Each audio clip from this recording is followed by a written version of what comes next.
స్టూడియోలో కూర్చొని శ్రీరామనవమి విశిష్టతని రమగారు నేను చాలాసార్లు మాట్లాడటం జరిగింది. మొట్టమొదటిసారిగా ఐ డ్రీమ్ మీడియా ద్వారా భద్రాచలం ఆలయంలో ఉన్న విశేషాలని, అలానే ఆలయం యొక్క ప్రత్యేకతని, అలానే శ్రీరామనవమి సందర్భంగా జరుగుతున్న ఏర్పాట్లని ప్రతి ఒక్కటి కూడా మీకు అందించే ప్రయత్నం చేస్తాను.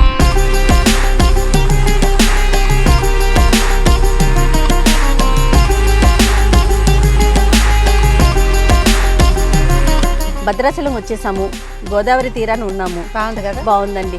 అందరూ కూడా చక్కగా స్నానాలు కూడా చేస్తూ ఉన్నారు. ఈ నదీ తీరాల ఉన్న క్షేత్రాలు ఎక్కువ మహత్యం కలిగి ఉంటాయి. శ్రీరామనవమి దేశమంతా చేసుకుంటాం. అయితే ప్రత్యేకంగా తెలుగు వారికి ఏంటంటే పుట్టినరోజు పండుగ నాడే పెళ్లి పండుగను కూడా జరుపుకునే విధానం మనకు ఉన్నది. కాబట్టి తిరుకళ్యాణ బ్రహ్మోత్సవాలు జరుగుతున్నాయి భద్రాచలంలో. సీతారామ కళ్యాణం విశేషంగా జరుగుతుంది.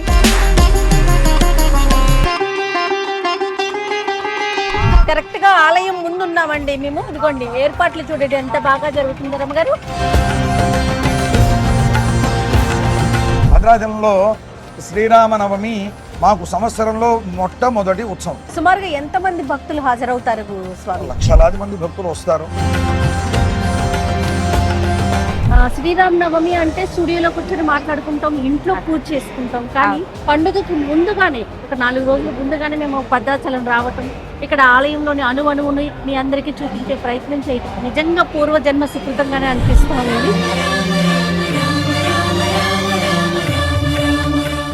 అందరికీ నమస్తే అండి, నేను మీ జయ. ఈ నెల 27వ తారీఖున శ్రీరామనవమి ఉంది. ఈ సందర్భంగా నేను రమగారు మొట్టమొదటిసారిగా భద్రాచలం బయలుదేరామండి. హైవే మీద ఉన్నాను. హైదరాబాద్ నుంచి సుమారుగా 310 కిలోమీటర్లు ఉంటుంది.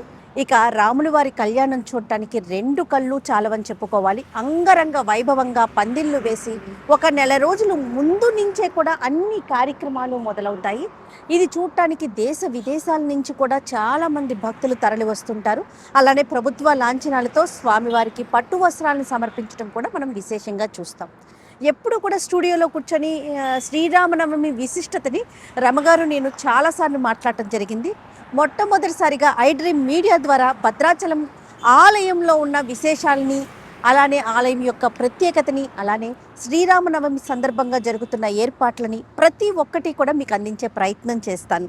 అయితే ఈ క్షేత్రాన్ని దక్షిణ అయోధ్య అని కూడా అంటారు.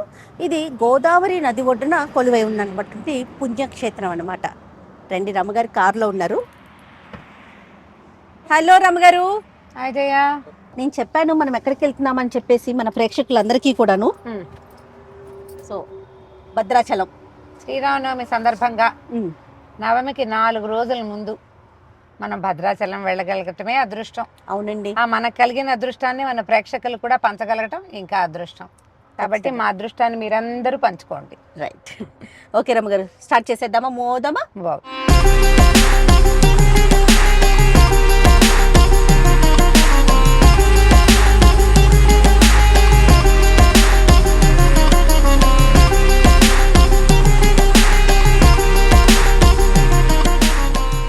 ఐ డ్రీమ్ మీడియా ప్రేక్షకులందరికీ శ్రీరామనవమి శుభాకాంక్షలు.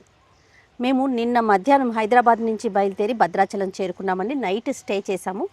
మార్నింగే రెడీ అయ్యి ఆలయానికి వెళ్ళే ప్రయత్నంలో ఉన్నాము. అయితే ఈలోపు ఇక్కడ కొన్ని విషయాలు మాట్లాడుకుందాము. మన రాముల వారి కళ్యాణం గురించి, ఏర్పాట్ల గురించి ఇవన్నీ కూడా మాట్లాడుకుందామని చెప్పేసి నుంచున్నాం. ఏం రామగారు? దక్షిణ అయోధ్య మంత్రాలు వినిపిస్తున్నాయి. సంగీతం వినిపిస్తుంది. గాలిలోనే గాలంతా రామమయంగా ఉంది. బాగా ఏర్పాట్లు కూడా చాలా బాగా కనపడుతున్నాయి. మనం ఊర్లోకి ఎంటర్ అవుతూనే పందిర్లు అవి కనిపిస్తున్నాయి, లైట్లు అవి బాగా కనపడుతున్నాయి. దగ్గరకు వెళ్తే ఇంకా ఎట్లా ఉంటుందో, ఇంకా మనం యువతలే ఉన్నాం కదా. అయితే ముందు నుంచే ఏర్పాట్లు చేస్తారు కదా రమ్మగారు? నెల ముందు నుంచే మొదలవుతుంది. ఇంచుమించుగా హోలీ పండుగ అప్పటి నుంచే స్టార్ట్ చేస్తారంటే మనకి తలంబ్రాలకి వాటికి చుట్టుపక్కల గ్రామాల నుంచి వస్తాయి బియ్యం, తలంబ్రాల ధాన్యం వస్తుంది కదా. వీటిని గోటితోటి ఒలుస్తారు. అది ముందు నుంచి పద్ధతిగానే ఉంది.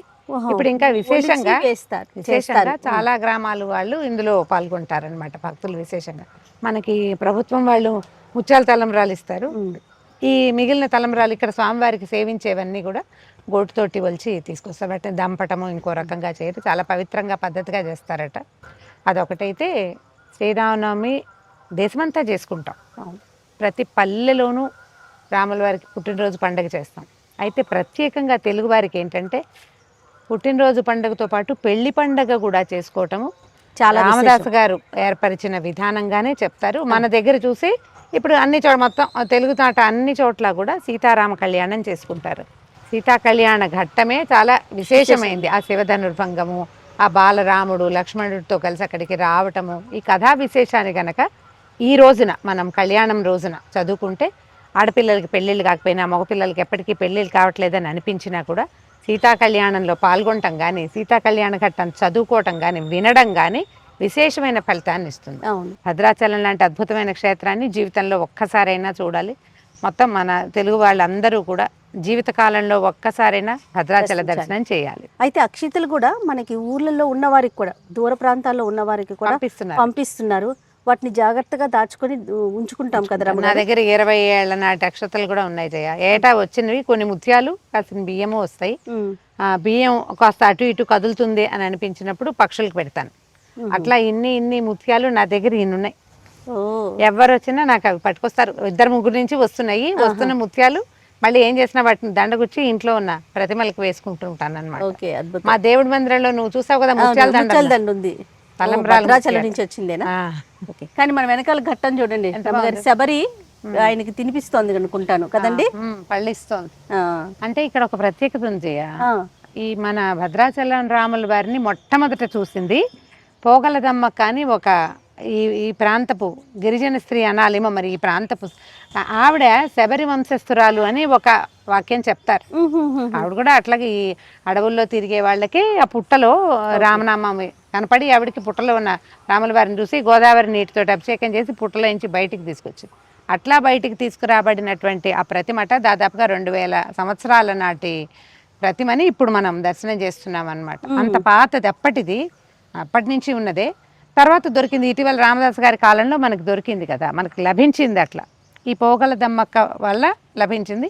ఆమె శబరి సంతతి అవ్వటం వల్ల ఈ ప్రతిమలు మనకు విశేషంగా కనపడతాయి. చాలా బాగుంది కదా.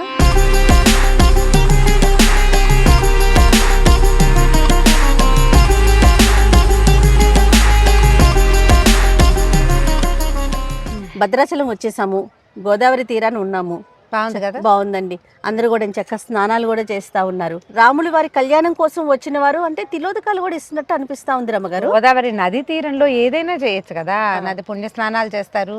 తిలోదకాల కోసం వచ్చిన వాళ్ళు ఈ సమయం అవసరమైంది అనుకో, అలా వచ్చిన వాళ్ళు ఎలాగో వచ్చాం కదా ఈ పని చేద్దాం అనుకునే వాళ్ళు, అంటే ఏ కారణంతో వచ్చిన పని చేసుకునేవాళ్ళు. కాకపోతే ఒకటి ఉంది, ఇప్పుడు రాముల వారి కళ్యాణం కోసం వచ్చేవాళ్ళు కళ్యాణం దగ్గరలో ఉంది కదా, కళ్యాణం నాటికి రాలేకపోతే ఒకవేళ టికెట్లు దొరకపోయినా అప్పుడు జనసమర్థం ఎక్కువగా ఉంటుంది, ఉండలేము, రూములు దొరకలేదు లేదా దొరకవు, ఆ భయాలు ఉన్నవాళ్ళు ఈ వారం 10 రోజుల ఉగాది పండుగ నుంచి మొదలు పెట్టుకుని యాత్రికులు వస్తూనే ఉంటారు.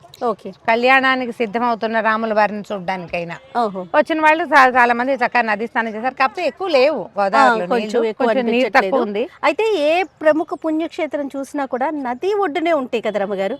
ఈ నదీ తీరాల ఉన్న క్షేత్రాలు ఎక్కువ మహత్యం కలిగి ఉంటాయి. భగవంతుడు స్వయంభూవులుగా వెలిసినవి చాలా క్షేత్రాలు. మన నరసింహస్వామి క్షేత్రాలు కొన్ని కొండల్లో ఉన్నాయి. ఇప్పుడు మన ధర్మపురి అవి గోదావరి నదీ తీరంలో ఉంది. కొండల్లో ఉన్నవి, నదీ తీరాలు ఉన్నవి, వీటికి ప్రత్యేకత ఎక్కువ ఉంటుంది. ఇప్పుడు నది అంటే ఏమిటి? జలం. అవును, నీరు జీవాన్ని తీసుకెళ్తుంది. ఇప్పుడు కింద జీవాన్ని తీసుకెళ్లే జీవ ప్రవాహం ఉండి పైన భగవంతుడి ప్రతిష్ట స్వయంగా వచ్చాడంటే అక్కడ మళ్ళీ దేవాలయం కూడా కట్టారు అనుకుందాం. కట్టేసరికల్లా ఏమవుతుంది, మంత్రంతో ఆ ప్రాంతం ఇంకా పవర్ఫుల్ అవుతుంది. అందుకని నదీ తీరాల్లో ఉన్న క్షేత్రాల మహత్యము ఇంత అంత అని చెప్పడానికి వీల్లేదు. అందుకని ఎప్పుడైనా నదీ తీరాల్లో ఉన్న క్షేత్రాలకు వస్తే స్వామివారిని దర్శించడంతో పాటుగా ఆ నదిలో కాస్త కాళ్ళు కడుక్కోవటం, కానీ చిన్నదైనా నీళ్ళు తీసుకుని నెత్తిమీద చల్లుకోవటం లాంటి క్రియ అయినా చేస్తే మనం ఎక్కువ పాజిటివ్ ఎనర్జీని సొంతం చేసుకోగలుగుతాం. మనకి తెలుగునాట అన్ని చోట్ల కూడా రాముల వారి కళ్యాణం చేస్తారు. దంపతులందరూ కూర్చుని సీతా కళ్యాణం చేసుకుంటే కన్యాదాన ఫలితం లభిస్తుంది. ఎవరి ఇళ్లలో ఆడపిల్లలు కానీ మగపిల్లలు కానీ పెళ్లిళ్ళు అవ్వటం లేదని అనిపిస్తే, చాలా ముఖ్యంగా ఆడపిల్లల వివాహాలు అవ్వట్లేదు అనిపిస్తే మనం రుక్మిణి కళ్యాణం పారాయణ చెప్పుకుంటాం కదా. ఈ సీతా కళ్యాణం అవకాశం ఉన్నప్పుడు మనం కూడా ఆ కళ్యాణంలో పాల్గొనటం కానీ, కళ్యాణానికి కొంత సంభారాలు ఇవ్వడం కానీ, కళ్యాణానికి ధన సహాయం చేయటం కానీ, మనమే స్వయంగా కళ్యాణంలో కూర్చోవటం పాల్గొనటం కానీ కానీ. చేస్తే ఈ ఫలితం లభిస్తుంది అని చెప్తారు. సాధారణంగా ఇదే చేస్తాం. ఓ. కాకపోతే చైత్రమాసం కదా, ఇప్పుడు ఏంటంటే ఈ మాసంలో మంచినీళ్ళు, పానకము అవన్నీ ఎవరికైనా ఇస్తే మనకి విశేషమైన ఫలితం లభిస్తుందని చెప్తారు.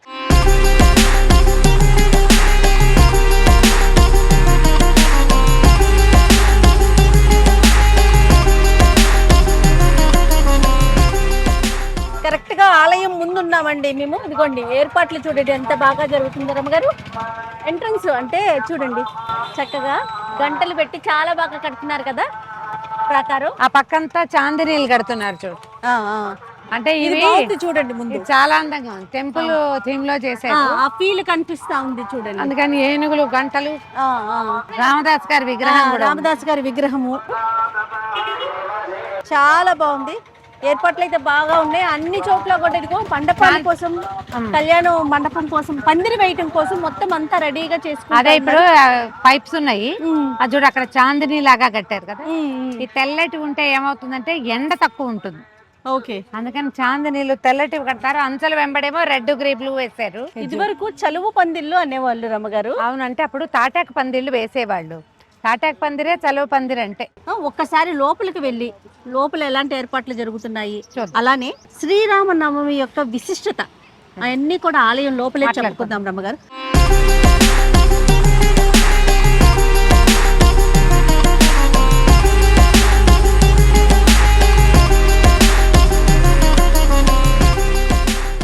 జై శ్రీరామ్. జై శ్రీరామ్. ఎక్కడి నుంచి వస్తున్నారు? మాల యొక్క విశిష్టత ఒక్కసారి. మేము మెదక్ డిస్టిక్ చేగుంట మండల్ పెద్దసనూరు అన్న గ్రామ పంచాయతీ నుంచి వస్తున్నాము. మాచిన్పల్లి అనే ఒక గ్రామంలో హనుమాన్ మందిరం దగ్గర మేము మాల దీక్ష ధరించాము. మేము ఫిబ్రవరి 18న 41 రోజు దీక్ష ధరించడం జరిగింది. రామయ్య దర్శనం చేసుకుందామని వచ్చి మేము కొండగట్టులో ఏప్రిల్ 2న ఇదంతా కాలినడకనే సాగుతుందండి. ఎట్లాగా? ఇదంతా మేము ఈడికైతే రామయ్య దగ్గరికి మేము కారులోనే వచ్చాము. మేము కొండగట్టుకి మా ఇంటి దగ్గర మా ఉండే సన్నిధి దగ్గర నుంచి మేము కొండగట్టుకు పాదయాత్రను వెళ్తాం. దీక్ష యొక్క విశిష్టత ఏంటి? మనకు దేవుని మీద ఒక నమ్మకం. దేవుడు ఏమైనా సమస్యలు ఉంటే, ఏమైనా బాధలు ఉంటే దేవుని దగ్గర తీర్చుదామని దేవుని మీద ఒక నమ్మకం తోటి మేము దీక్ష ధరించడం జరుగుతుంది. ప్రతి ఏటా తీసుకుంటాం. రైట్ అండి, చాలా సంతోషం. జై శ్రీరామ్. జై శ్రీరామ్.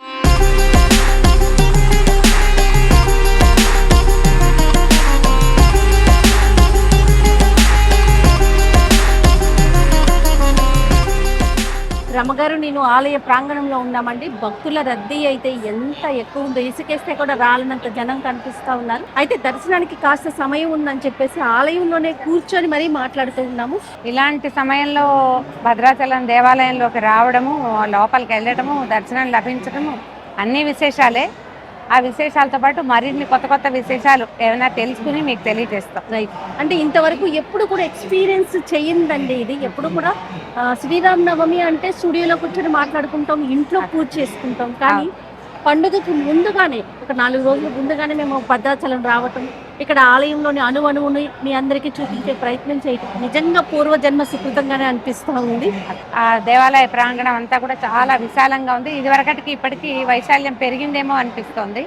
డెవలప్మెంట్ అవుతూ ఉంటాయి కదా. అవును. భక్తుల రద్దీ చాలా ఉంది. అంటే నవమి నాటికి రాలేము అని అనుకున్న వాళ్ళు చాలా మంది ముందే రావటం వల్ల బయట రద్దీ కనపడలేదు. కానీ దేవాలయంలో మంచి తొక్కిసలాటగానే ఉంది. అందరికీ దర్శనం లభిస్తుందట మధ్యాహ్నం వేళకి.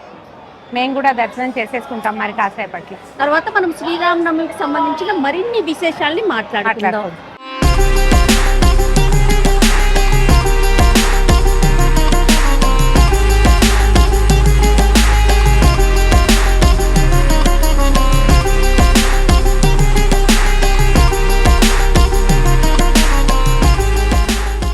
ఎంత జన్మ ధన్యం అంటే మాటల్లో చెప్పలేమండి. నాది కొని రమగారి గారి అనుభూతి.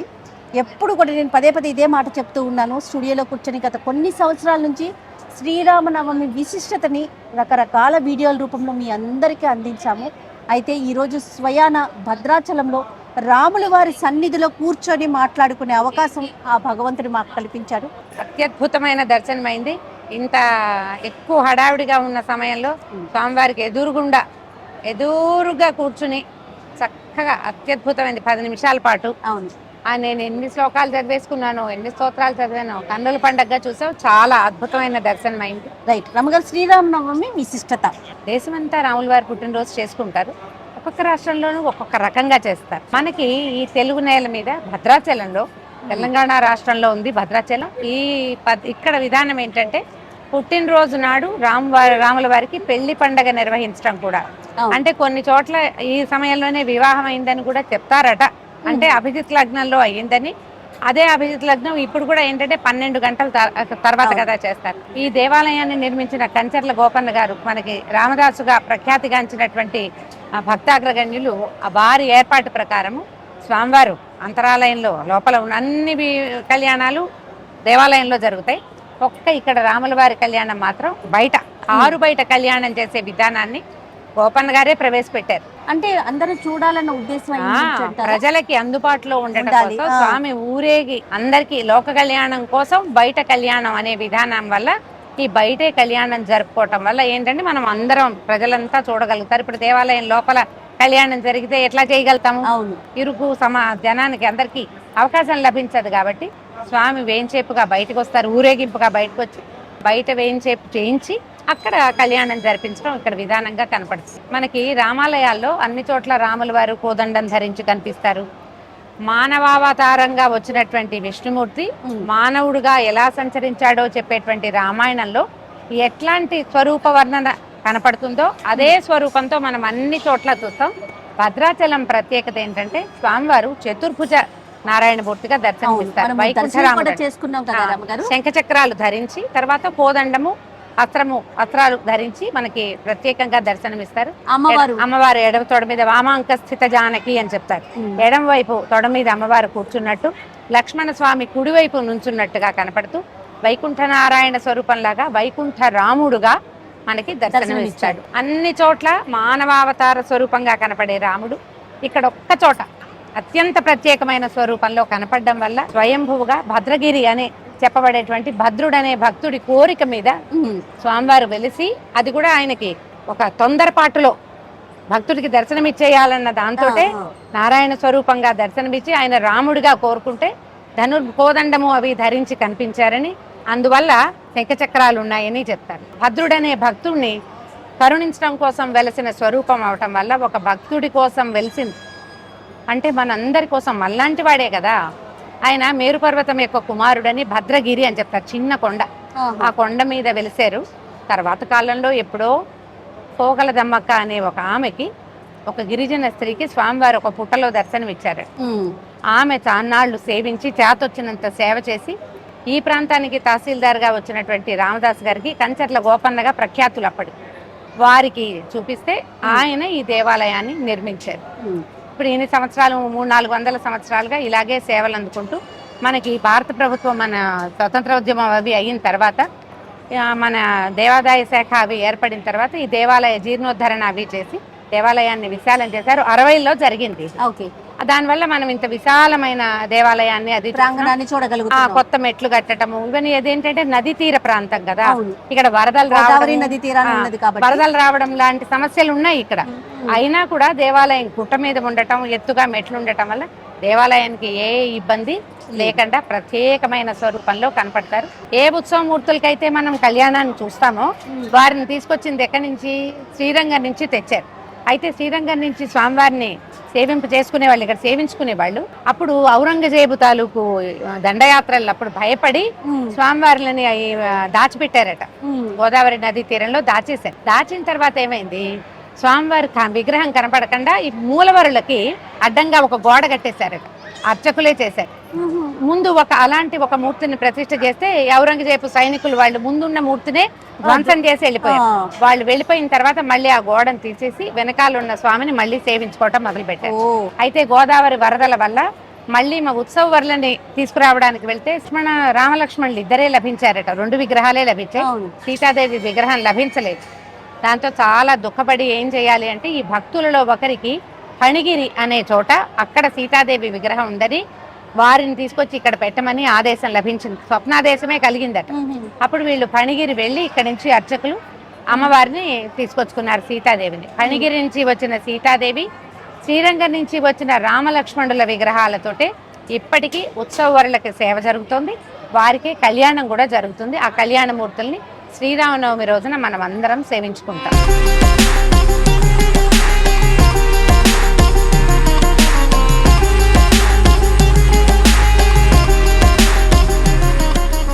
నమస్తే స్వామి. నమస్కారం. నమస్కారం.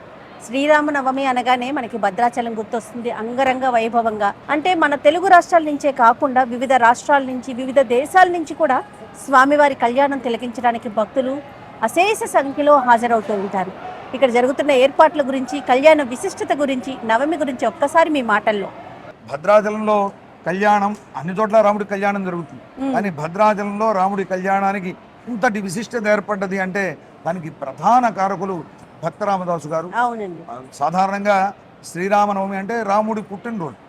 ఆ రోజు కళ్యాణం కళ్యాణం కూడా రామాయణంలో జరిపిస్తారు. కూడా మనకి పాల్గొన పౌర్ణమి నాడు జరిగింది అంటారు పెద్దలు. అవును. కానీ యస్యావతార దివసే తస్య కళ్యాణమాచరేతని రామదాసు గారు ఆనాడు ఇక్కడ ఏర్పాటు చేసేటప్పుడు ఆలయం అంతా నిర్మాణం చేశాక ఇక్కడ ఆలయంలో స్వామికి నిత్యోత్సవాది సమస్త కైంకర్యాలు నిర్విఘ్నంగా సాగడం కోసం వారి గురువుగారైనటువంటి రఘునాథ భట్టరాచార్యుల వారు, రామదాసు గారి గురువు గారు, వారి ఆదేశం మేరకు ఇక్కడికి 5 గోత్రాల వారిని శ్రీరంగాది ప్రాంతాల నుండి ఏర్పరిచారు. భద్రాచల క్షేత్ర మహాత్మ్యం చాలా విశిష్టం. భద్రాచల క్షేత్ర మహాత్మ్యం అనేది మనకి బ్రహ్మ పురాణంలో తెలుపబడి ఉంది.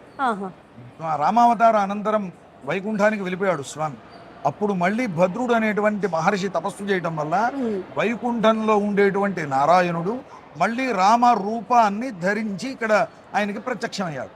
ముఖ్యంగా శ్రీరామనవమికి సంబంధించి ఏర్పాట్లు ఎప్పటి నుంచి జరుగుతాయండి? అంటే భద్రాచలంలో శ్రీరామనవమి మాకు సంవత్సరంలో మొట్టమొదటి ఉత్సవం, అంటే సంవత్సరం మొదట్లోనే వస్తుంది. అవును. కాబట్టి మాకు ఇక్కడ ఒక లింకప్ ఉంటుంది. అంటే సంవత్సరం మొదల్లో ఈ ఉత్సవం జరుగుతుంది.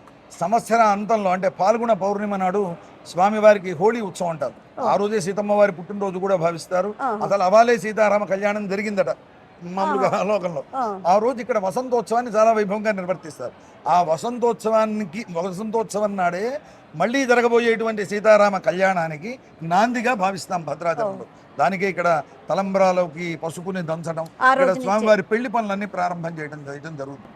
ఆ తర్వాత ఉగాది నాడు ప్రతి సంవత్సరం కూడా ఇప్పుడు అంకురారోపణ కార్యక్రమాన్ని, అంటే స్వామివారిని పెళ్లి కొడుకుని చేయడం, ఆ తర్వాత ఇక్కడ ఆస్థాన మండపంలో స్వామివారికి ఈ ఉత్సవాన్ని ఆరంభం చేస్తూ దానికి ప్రత్యేకమైనటువంటి ఒక స్తపనాన్ని నిర్వర్తించి అదే రోజు స్వామివారికి ఈ స్వామివారి కళ్యాణం చేసే సమస్త సేవకులు పరివారమైన మా అందరికీ కూడా ఆ చేసేటువంటి యోగ్యత కోసం రక్షాబంధనాన్ని ధరిస్తారు, స్వామివారికి ధరింపజేస్తారు. స్వామివారికి ఏమో ఈ కళ్యాణోత్సవ క్రతు సాఫల్య దీక్ష కోసం స్వామివారికి, అలాగే చేసేటువంటి ఆ యోగ్యత కోసం స్వామివారికి ఒక పరికరం లాగా మనం ఉండి చేయాలి అని ఆగమశాస్త్రం చెప్తోంది. భగవతో బలేన భగవతో వీర్యేణ భగవత తేజస భగవత కర్మణ భగవత కర్మ కరిష్యామి. అంటే ఆయన ఇచ్చిన శక్తితో ఆయన సేవని ఆయన సేవకుడిగా భావిస్తూ స్వామికి చేయాలి. కాబట్టి వీరంతా కూడా ఆ విధంగా ఒక దీక్షగా జరుగుతుంది. ఇది ఉగాది నుండి ఈ అంకురారోపణ దీక్ష ప్రారంభమైంది. ఇక్కడ స్థానిక గోవిందరాజస్వామి వారి కోవిలకి వెళ్ళి ఇక్కడ ఈ నవాన్నికంగా ఈ బ్రహ్మోత్సవాలు జరుగుతాయి భద్రాచలంలో. చాలా ఉత్తమమైనటువంటి పద్ధతి. అంటే ఉత్సవాన్ని 12 రకాలుగా చేయొచ్చు అని మనకి ఆగమ శాస్త్రాలు చెప్తాం. అంటే ఏకాహం నుంచి ఒకటే రోజు చేసే ఉత్సవాలు, అంటే చిన్న ఆలయాలు ఇలా ఉంటే వాళ్ళు ఒకటే రోజైనా చేసుకోవచ్చు. ఈ ఆలయంలో భద్రాచల ఆలయంలో నవాన్నిక దీక్షతో స్వామివారికి జరిగేటువంటి విధానాన్ని పెద్దలు ఏర్పరిచారు. ఆ విధంగా ఇక్కడ నవాన్నిక దీక్షతో జరుగుతుంది.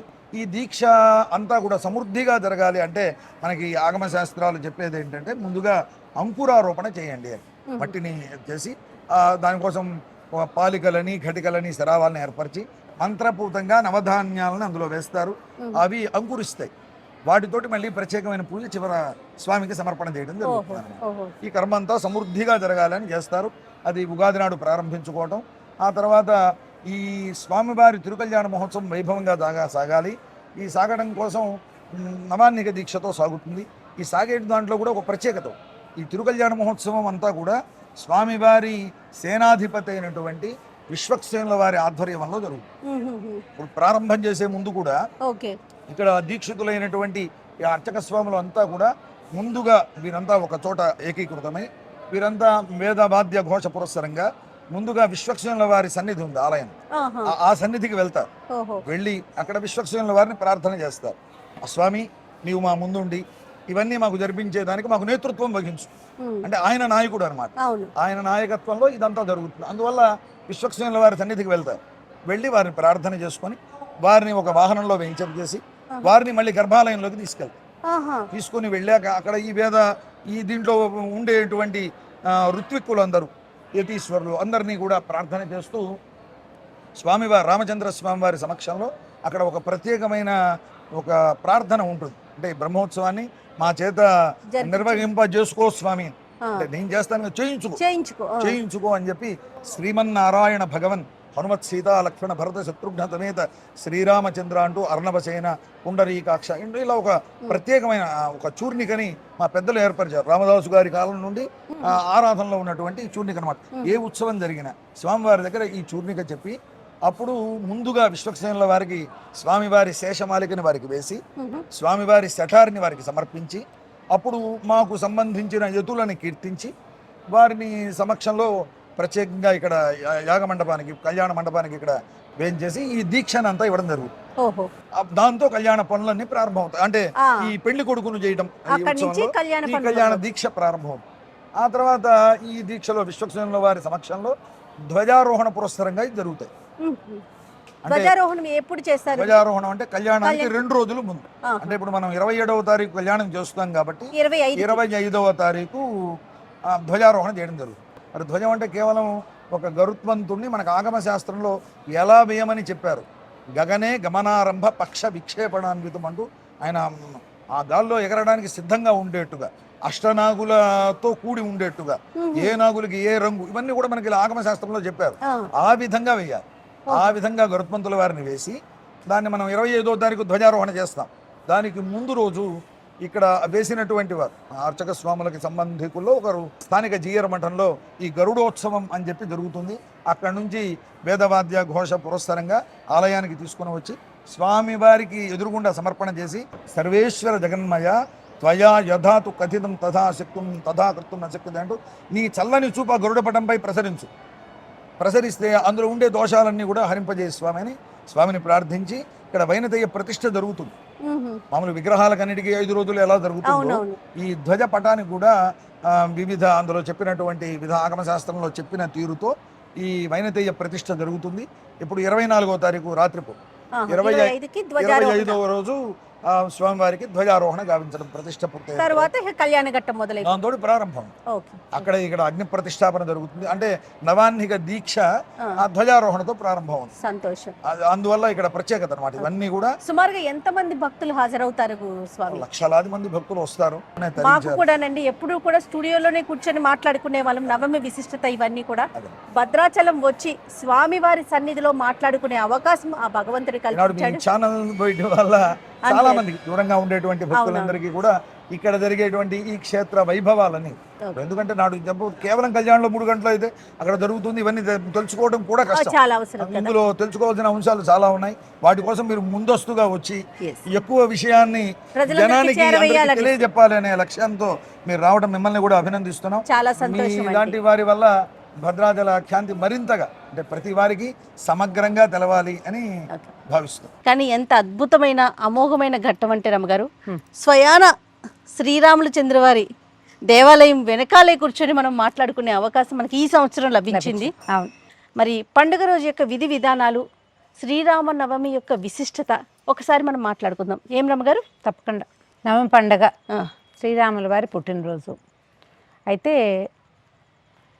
ఎప్పుడో ఎన్నో యుగాల ముందు వాడైన రాముడు మనకి ఆరాధ్య దైవంగా ఉన్నాడు. భారతీయుల ఆరాధ్య దైవం శ్రీరామచంద్రుడు. శ్రీరాముని కథే మనకి ఆరాధ్య గ్రంథం కూడా. రామాయణాన్ని మించిన గ్రంథం లేదు, రాముడిని మించిన దైవము లేదు. అట్లాంటి నేపథ్యంలో మనం ప్రతి సంవత్సరము శ్రీరామనవమి జరుపుకుంటాం. ఎవరికి ఎంత చేతొస్తే అంత. పుట్టినరోజు పండుగ నాడే పెళ్లి పండుగను కూడా జరుపుకునే విధానం మనకు ఉన్నది కాబట్టి అని ఊరూరా మన దగ్గర ఉన్న ప్రతి ఊర్లోనూ కూడా సీతారామ కళ్యాణం విశేషంగా జరుగుతుంది. తిరుకళ్యాణ బ్రహ్మోత్సవాలు జరుగుతున్నాయి. భద్రాచలంలో ఏర్పాట్లు విశేషంగా కనపడుతున్నాయి. ఈ విశేషమైన నేపథ్యంలో మేము ఒకసారి దర్శనం చేసుకుని క్షేత్రంలోనే కూర్చుని ఈసారి శ్రీరామనవమి గురించి మాట్లాడే అవకాశం రావటం నిజంగా మా జన్మ ధన్యమైందని భావిస్తున్నాం. చాలా బాగుంది. అద్భుతం రమ్మగారు. అయితే స్వామివారికి ప్రధానంగా మనము ఈ రోజున పానకము వడపప్పు సమర్పించుకుంటాం. దీని వెనకాల ఉన్న ఆంతర్యం ఏమన్నా ఉందా? చైత్రమాసం వచ్చేసింది. చైత్ర వైశాఖ మాసాలని మధుమాధవ మాసాలు అంటారు. ఈ మధుమాసంలో ఎండలు ముదిరిపోతాయి. ముందొచ్చిన ఉగాది పండక్కి మనము వేపపూత పచ్చడి తిన్నాం. ఇక్కడ ఈ శ్రీరామనవమి పందిళ్లలో మిట్ట మధ్యాహ్నం అయితే కానీ కళ్యాణం జరపం. ఇప్పుడు ఆ మధ్యాహ్నం కళ్యాణం జరిపేటప్పుడు విపరీతమైన దాహంతో బాధపడతారు భక్తులు. అందుకని ఏదైనా ఒక తీయని వస్తువుని స్వామికి నివేదన చేసి అది పుచ్చుకుంటే కనుక దాహం తీరుతుంది, కళ్యాణపు వేడుకల్ని ఆస్వాదించగలుగుతాం. స్వామివారికి అత్యంత ప్రీతిపాత్రమైనదిగా ఇది సులువుగా తయారు చేసుకునేది కాబట్టి ఈ పానకాన్ని మనం ప్రత్యేకంగా చెప్తాం. మనకి నరసింహస్వామికి పానకం ప్రీతి, అవునండి, రాముల వారికి పానకం ప్రీతి, ఆంజనేయ స్వామికి పానకం ప్రీతి, వీళ్ళు ముగ్గురు కాకుండా అమ్మవారికి కూడా పానకం ప్రీతి, అమ్మవారికి కూడా ప్రీతి. అందుకని ఈ ప్రత్యేక చైత్రమాసపు నవరాత్రులలో మనం తప్పకుండా స్వామివారికి పానకాన్ని నివేదనగా చేస్తాం. పానకము వడపప్పు పెడతాము, కొబ్బరికాయలు కొడతాము, అరటిపళ్ళు నివేదన పెడతాం. పాయసాలు పులిహోరలు దద్దోజనాలు చేసుకోగలిగితే అధికం ఫలం, దానికి మరీ మంచిదే. అవేవి చేయలేకపోయినా కొద్దిగా రాముల వారికి ఏదైనా పూజ చేసుకుని పట్టాభిషేక పటం ఏదైనా ఉంటే 4 పువ్వులు సమర్పించి గంధం సమర్పించి చక్కగా హారతి అందించి ఏదైనా చిన్న నివేదన అయినా సరే పానకము వడపప్పు లాంటిది నివేదన చేసుకున్నా కూడా శ్రీరామనవమి వేడుక మనం జరుపుకున్నట్టే. కళ్యాణోత్సవాలు మనం టీవీలలో ప్రసారాల్లో చూసే అవకాశం లభిస్తుంది కాబట్టి ఈ ప్రత్యేక దినం రోజున ఏంటంటే రాముల వారికి సంబంధించిన స్తోత్రాలు ఏవైనా చదువుకోండి, మంచిది.